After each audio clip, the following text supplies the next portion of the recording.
Good morning. Welcome to this devotion. Years ago, my son and I decided that we were going to select a Premier Football club to support, and because people kept asking us what club we support. But the truth be told, I'm not much of a soccer supporter, but things might just change, you know. Did you know that in 1872 in Birmingham, some of the members of the Methodist Young Man's Bible class decided to form a chapel cricket team? A couple of years later, 4 of the teams stood captivated by a game of soccer. So they believed it was just the thing to keep the members of the cricket team fit during winter. So they formed a soccer team, and later that soccer team's name was Aston Villa. Chelsea Football Club. Similar history. In 1878, a minister formed a soccer club. The name was later changed to Chelsea Football Club.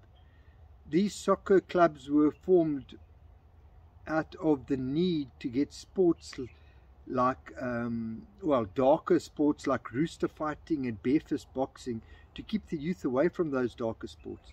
The minister saw a need and stepped up to keep the youth busy during the day. Amazing, you know, and then, as they say in the classics, the rest is history. And when I hear things like that, I'm always reminded that whatever we do, we should be doing to the glory of God. Whether we are working, whether we are shopping, or whether we are driving, we do to the glory of God. And as I say this, I'm aware that we have all heard this before, but I would like to propose that you just pause for a moment and think about it. You know, when you're shopping, what does it look like if you're shopping to the glory of God?